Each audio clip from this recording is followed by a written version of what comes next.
জাহিরাকে নিয়ে এই প্রথমবারের মতো পাহাড়ে এসেছি আমরা, এবং যে পার্কটিতে এসেছি এটার নাম ঝর্ণার পার্ক। এত এত ঝর্ণা একই জায়গায় যে পুরো ভ্যানেতোর ভিতরে এরকম কোনো জায়গা আপনারা দেখতে পাবেন না। এটা কোথায়, কিভাবে আসতে হয়, পার্কিং কোথায় করবেন, সব কিছু বলে দিব আপনাদের এই ভিডিওতে। সো স্কিপ না করে পুরো ভিডিওটি দেখে নিন, এবং যারা ছোট বাচ্চাদের নিয়ে আসতে চান তাদের জন্য থাকবে স্পেশাল কিছু কনসিলিও, কারণ ছোট বাচ্চাদের নিয়ে ট্রাভেল করা সহজ না, বাট এর মানে এই না যে এটা ইম্পসিবল। বেবি নিয়ে গাড়ি দিয়ে কোথাও যাওয়ার সময় আস্তে গাড়ি চালানোর কারণে অনেক বেশি সময় প্রয়োজন হয়। সো আমাদের প্রায় 2 ঘন্টার উপরে লেগেছে যেতে।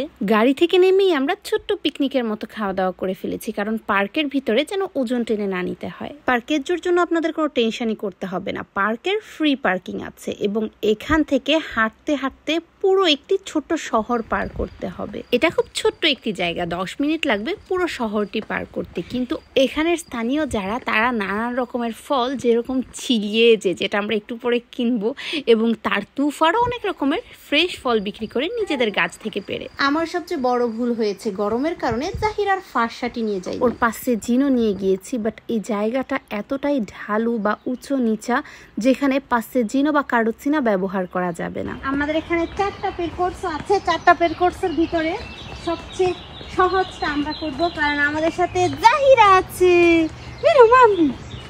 হ্যাঁ, এখন আমরা এই 4টা পেড কোর্সের ভিতরে ওই যে সবুজ কালারের যে পেড কোর্সটা ওইটা করব, এবং যদিও এটা সবুজ এবং সহজ, ঢাল কিন্তু কম না এখানে।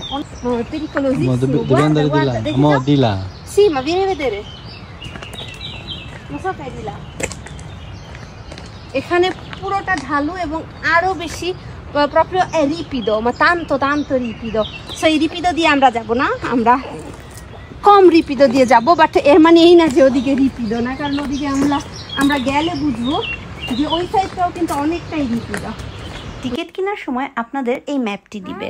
বড়দের টিকিট হচ্ছে 8 ইউরো, 8 ইউরো, এবং বাচ্চাদের 6 বছরের উপরে যে বাচ্চারা আছে তাদের জন্য 5 ইউরো। ম্যাপে দেখবেন 3টি আলাদা পের কোর্সও আছে। সবচেয়ে সহজ যেটা, সেটা আধা ঘন্টা লাগার কথা, বাচ্চা ছোট্ট বেবি নিয়ে গেলে এটা করতেই 2 ঘন্টার উপরে লাগবে। মিডিয়াম পের কোর্সও 1.5 ঘন্টা, এবং পরেটা 4 ঘন্টার উপরে লাগার কথা।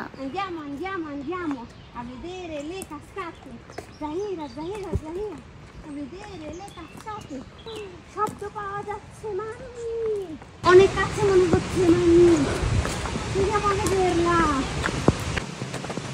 Ma andando di là, eccola, ওই যে এখানে দেখা যাচ্ছে মামি।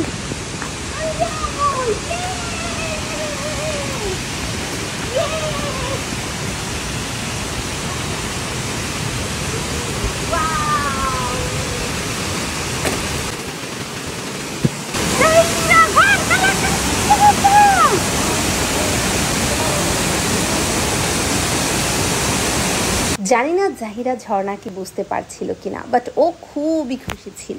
হয়তো এই জন্যই ডাক্তাররা সবসময় বলে বাচ্চাদের বন্ধ কোনো জায়গায়, মার্কেটে, শপিং মলে না নিয়ে যেয়ে পার্কতে বা এরকম নাতুরার মাঝখানে নিয়ে যেতে। আমরা এখন কাসকাতাটার গোড়ায় চলে যাচ্ছি, একদম মেলা পার্কে কি বাচ্চা। খুব অ্যাটেনশনে করতে হবে নিচে, কারণ নিচে অনেক শিকড় এবং পুরোটা পাথরে ভরা। ওভিয়ামেন্টে আমাদের দেখতেই বোঝা যাচ্ছে যে আমরা এখানে ট্রেকিং করতে যাইনি, ছবি তুলতে গিয়েছি। বাকি ড্রেস আমরা ব্যাগে করে নিয়ে গিয়েছি, যে যখনই আমরা আমাদের ফ্যামিলি ফটোশ্যুটটা শেষ করব দেন ড্রেস চেঞ্জ করব। কিন্তু অ্যাটেনশনে প্রথম হচ্ছে জুতা, খুবই অ্যাটেনশনে করবেন। ট্রেকিংয়ের জুতা না হলে এখানে পিছলে যাওয়ার সম্ভাবনা খুব বেশি, কারণ এখানে কাদা এবং পাথর ভরা। যদিও এখন গরম, অগ্রিমভাবেই মনে হচ্ছে যে সামার চলে এসেছে। অনেক গরম থাকার সত্ত্বেও এই ঝর্ণার নিচে কিন্তু অনেক ঠান্ডা। সো বাচ্চাদের জন্য ফুল হাতা জামা, গেঞ্জি এগুলো নিয়ে গেলে সবচেয়ে ভালো হয়। এই যে এখানে হচ্ছে কাসকাতার একদম নিচের সাইড, এখানে নিচে দেখা যাচ্ছে। এখন আমরা উপরে চলে যাব, কারণ এখানে কাসকাতা একটা না অনেকগুলো। সো প্রচন্ড কাদা এবং পিছলা, সতেনশনে করতে হবে। এখন আমরা উপরে চলে যাব। এখন আমরা আমাদের ম্যাপের অন্য একটি কাসকাতা দেখতে যাব এবং আমার দেখা সবচেয়ে পছন্দের ছিল এটা। কেন বলছি আমার দেখা, কারণ আমরা ওভিয়ামেন্টে পুরো পেরকোর্সটি করতে পারিনি, সেজন্য দোলনা সহ যে ঝর্ণাটি আছে ওটার সামনে যেতে পারিনি। আর শেষের দিক দিয়ে অনেক ঝর্ণার সামনে গিয়েছি, বাট সেগুলোর ভিডিও করতে পারিনি। যাই হোক, বলছিলাম এই বিশাল গাছ যেটা একদম চিকন একটি পাথরের উপরে তৈরি, এটার নিচ দিয়ে আমার সেই পছন্দের ঝর্ণাটির সামনে আমরা যাব।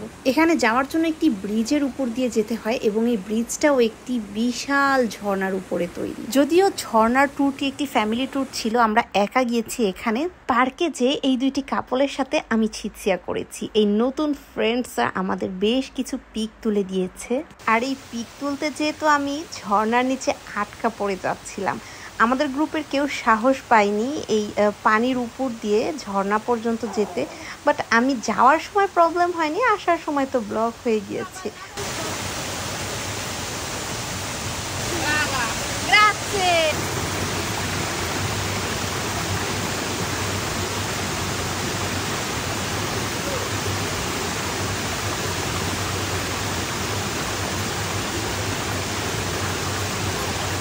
এখানে বেশিরভাগ যে কাপড়গুলোই এসেছে আমি দেখেছি বেবি নিয়ে এসেছে, হয় বাচ্চারা হাঁটতে পারে, তো ছোট বাচ্চাদের জন্য খুব কঠিন একটি পেরকোর্স না এটা, অথবা একটু আগে যে দেখলাম এরকম পিছনে ব্যাগে করে ছোট বাচ্চাদের নিয়ে এসেছে। এই বেচে আমরা জাহিরাকে কুলে করে ঘুরছিলাম। জাহিরার ব্যাগ ফাঁসা সব কিছু থাকার সত্ত্বেও গরমের কথা ভেবে আনিনি, বাট এই জায়গায় কিন্তু মোটেও গরম ছিল না। ইনফ্যাক্ট এখানে আমরা লাস্ট পিক তুলে জাহিরা ড্রেস চেঞ্জ করে ফেলেছে, সেম আমরাও শীতের কাপড় পরে রওনা দিয়েছি বাসার দিকে।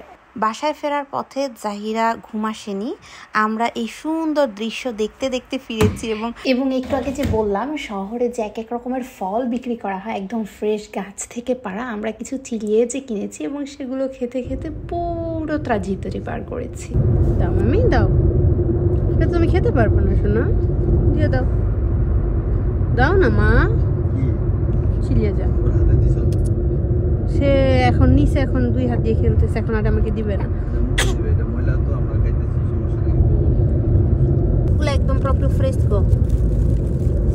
আমরা আজ যে পার্কটিতে গিয়েছি এটার নাম পার্কো দেলে কাসকাতে দি মোলিনা। এটা ভেরোনা এবং লাগো দি গার্দার মাঝামাঝি। আর গাড়ি পার্কিং করার জন্য পার্কিং এন্ট্রাতা পার্কো দেলে কাসকাতে দি মোলিনা লিখলেই হবে। সো গুগল ম্যাপসে এই লেখাটি লিখলেই এই জায়গার পজিশনটি আপনাদের কাছে চলে আসবে এবং আপনারা খুব সহজেই যেতে পারবেন। জায়গাটিতে কিভাবে যাওয়া যায়, কোথায় পার্কিং করতে হয়, কত কোস্ট, সব কিছু আপনাদের বললাম। আমার ভিডিও দেখার পরে যদি কেউ যান অথবা যারা অলরেডি এই জায়গাটি ভিজিট করেছেন, নিচে কমেন্টে আপনাদের ছবি এবং ফিডব্যাক দেখতে চাই। আমার খুব ভালো লেগেছে, নিশ্চয়ই আমার পাশাপাশি আপনাদের ফিডব্যাক দেখে অন্যরাও যেতে পারবে এই জায়গায়। সো এই ছিল আমাদের আজকের ট্যুর। আশা করি ভালো লেগেছে। ভালো লাগলে লাইক ও শেয়ার করতে ভুলে যাবেন না। এরকম আরো ট্যুরের জন্য ফলো করবেন ঋতুস ইটালিয়ান বাংলা ওয়ার্ল্ড ফেসবুক পেজে।